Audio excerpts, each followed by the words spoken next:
Here are the biggest mistakes that people make with managing their Airbnb. Wait till the end of the video because the fifth one, not a lot of people talk about. Knowing all these mistakes that other people made, ensure that you don't make the same mistakes. Just like hiring a mentor will help you avoid the things that other people are doing, the same thing goes for actually listening through this video all the way through. These are really important things that so many people mess up on. The first one, it's not having the proper technology installed to be able to manage the unit. Making sure that your pricing is optimized all the time.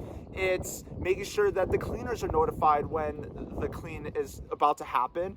It's making sure that the lock is a smart lock and it's not a key, so that every time a guest comes in, they know the code to the lock and the automation message is sending the lock key to the guest.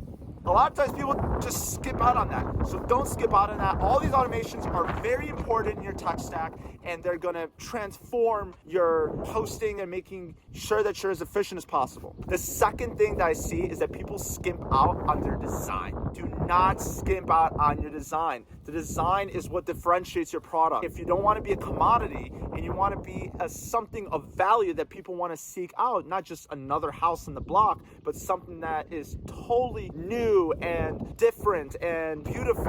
Every house has its own character when it comes to design. Hire a designer if you can. Do the route of making sure you go above and beyond, even if you think you're overspending. The properties that I thought I overspent on were the ones that are doing way better than the other properties that I didn't spend on. And the ones I put decor in, even though it's something I thought was totally irrelevant, it's something that matters. The third thing is to stay at your property before it goes live. A lot of times the biggest issues happen on that first night when the guests stay. So what you gotta do is you gotta make sure you stay in your property to mitigate all of those different aspects of what goes wrong in your property. On top of that, you'll also realize the things that guests will realize when they come into your property for the first time. Things such as, where are the scissors? Do you guys have any lotion?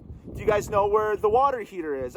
These questions come up quite a bit, and so you want to be prepared for those questions by taking the time to stay at the property. The fourth mistake that I see is that people price their properties too high in the beginning. Let me explain. When you first get into a property and it's a new listing, you get that 1 month boost. That's the most critical time to demonstrate that that property is of value and should be put on the first page when people search. The biggest thing that you should do is to make sure you get great reviews. And the best way to do that is set the expectation really low. You might be asking yourself, that's crazy. Why should I even price my property so low when you just said that I need pricing optimization? When you come in expecting a $100 a night listing and you're getting a $500 a night experience, I bet you're gonna get amazing reviews. And that's also why a lot of these really unoptimized listings that have all 5-star reviews are priced at $100 a night, even though everything else that's a comp is priced at $400, $500. And the fifth one that a lot of you probably don't know about,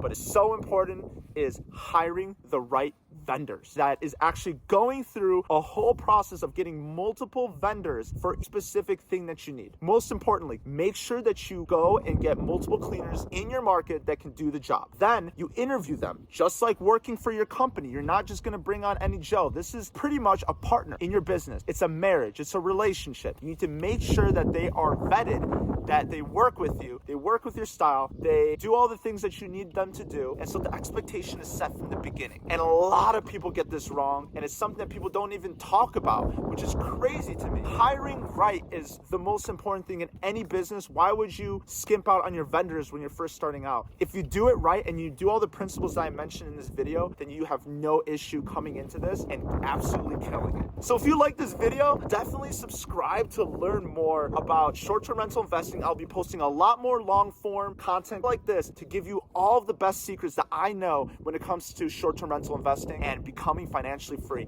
I was able to buy this property in the back right here and the beautiful view that I'm sitting at right now, and it's because I was able to harness the power of real estate to bring this all to you guys. So I'm going to teach you guys everything that I know, all the things that I've learned from my mentors myself, and all the things that I learned from my students throughout my time of working across multiple markets, and I'd be happy to share with you. So please smash that like button, subscribe, give me some love, show me that you want this stuff, and I promise you I'll give you every piece of value that I can and deliver on that. It means the world. Thank you so much.